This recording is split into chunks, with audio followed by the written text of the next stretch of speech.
Jeff ran a $2 million a year remodeling business. Solid crews, good reputation, 15 years in business. Finding consistent work was always a stress, until one day he landed a $400,000 insurance restoration job after a house fire. 8 months later, bankruptcy. House in foreclosure, crews gone. Today I'm showing you the 5 mistakes that killed his business and how insurance work can bankrupt you even if you do everything right. Jeff is a hypothetical contractor that's actually based on real calls I've had with dozens of contractors. Because look, you've probably thought about insurance work. It sounds perfect, right? Steady work, no marketing needed, and insurance companies send jobs directly to you, big ticket sizes. But insurance restoration is a trap that can destroy your margins and cash flow. So today we're walking through Jeff's entire journey. Phase number 1 is the golden opportunity. Jeff was 42, ran a residential remodel business doing $2 million a year, kitchen and bathroom remodels. He had 3 crews, 12 guys total, a very solid business, making $300,000 a year in owner profit. Pretty well off, but here's this problem. Lead generation was expensive. $5,000 a month on Google Ads, another $3,000 on mailers, sales appointments, follow-ups, estimates that didn't close. It's stressful. Then he gets a call from an insurance adjuster. Big house fire, homeowner needs the entire interior rebuilt. $400,000 job. Jeff thinks, holy smokes, that's 8 months of work in one contract. And I didn't pay a dime for the lead. Meets the homeowner, nice family, lost everything in the fire. Insurance is covering everything. They just need someone to rebuild. Jeff puts together his estimate, $400,000. Materials, labor, profit, his normal markup. Submits it. 2 weeks later, approved. Jeff is on cloud 9. Goes on Facebook, tells everybody, excited to help this family rebuild after tragedy. Big project ahead. His wife says, maybe we can finally take that vacation. His crews are pumped, steady work for months. And here's what sounds amazing. The insurance company says they'll pay in 3 draws, not like residential where you're kind of chasing that final payment. Draw 1, $120,000 at start. Draw 2, $160,000 at midpoint. And draw 3 is $120,000 at completion. Jeff thinks, this is way better than residential. No chasing homeowners for money. Insurance companies are good for it.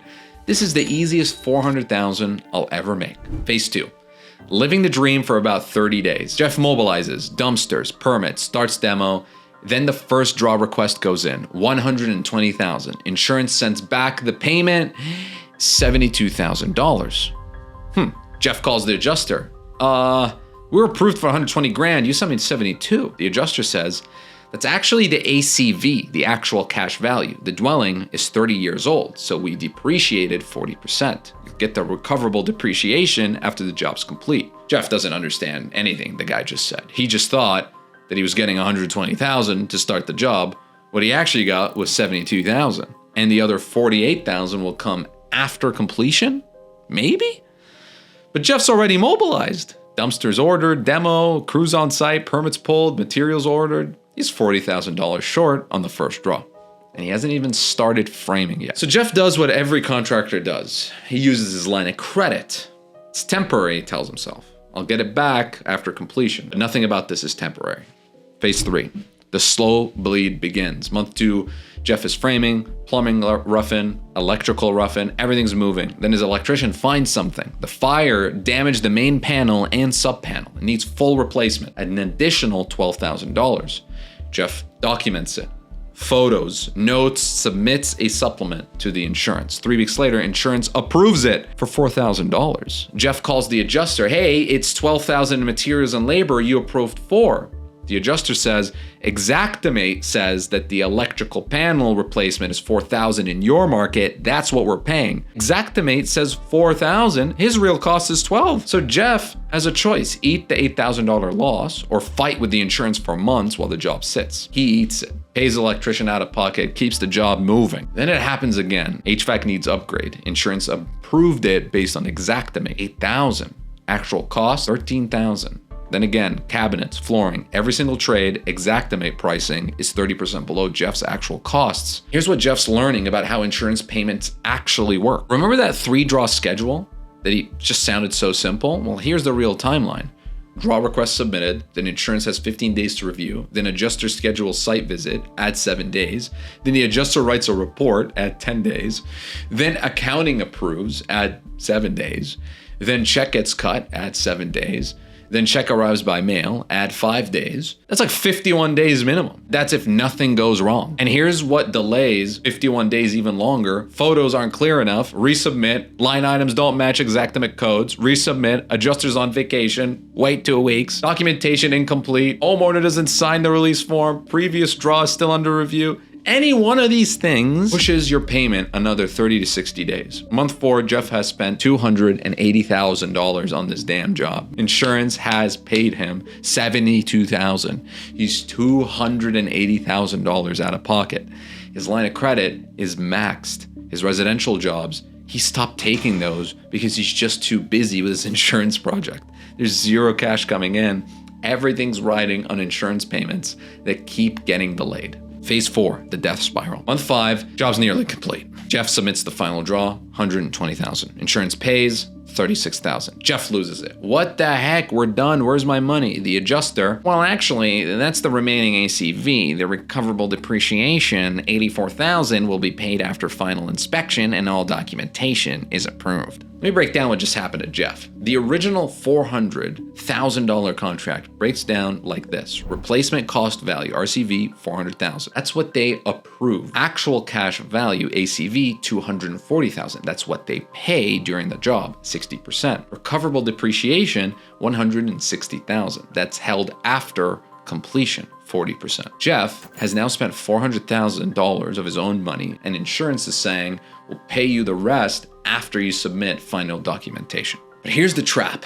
Final documentation for recoverable depreciation includes final inspection certificate, city backed up to 3 to 4 weeks, completion photos of every room, final invoices from all subs with lien waivers, certificate of occupancy, another 3 to 4 weeks, homeowner signs off on everything that is completed, proof that all the permits are closed, sometimes independent inspection by insurance company. And then the 51-day payment clock starts again. Month 6, Jeff can't make payroll on his other jobs. His residential projects are stalled because all his cash is tied up in this insurance job. His plumber files a mechanics lien, $38,000 unpaid. His framer walks off another job.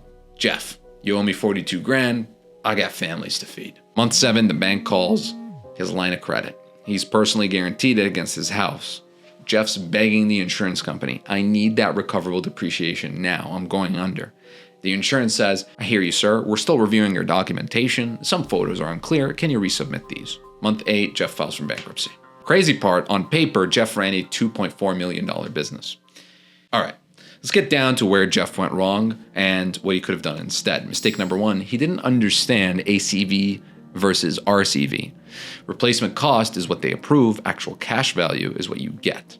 The gap, you're the bank for those 4 to 6 months after completion. Number 2, he abandoned his residential cash flow. The moment Jeff signed that insurance contract, he should have kept taking residential jobs. Those 30-day payment terms are your oxygen. Jeff went all in on one insurance job.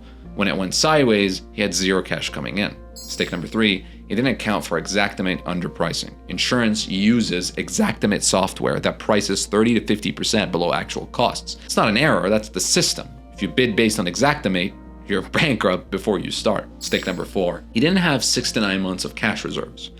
If you're doing insurance work, you need enough cash to float 6 to 9 months of expenses because that's how long it actually takes to get paid. Mistake number 5, he bet the whole business on one contract with one client who controlled everything. Diversification isn't just for lead sources or your investments, it's for your project pipeline. And honestly, if you're doing under $5 million a year, I just avoid insurance restoration entirely.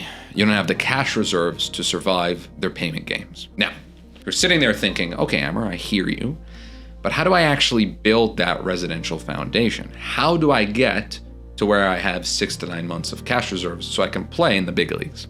I created a free guide called the 6 Levels of a Contracting Business. It shows you exactly what to focus on at each stage from solo operator to self-sustaining business. Level 1 is building consistent residential cash flow and basic financial systems. And level 6, then you can start thinking about insurance restoration, but only after you've built everything else. You can't skip levels. Jeff tried. Grab it in the description below. It's free. Thanks for watching. And subscribe for more contractor stories, the ones they don't teach you in business school.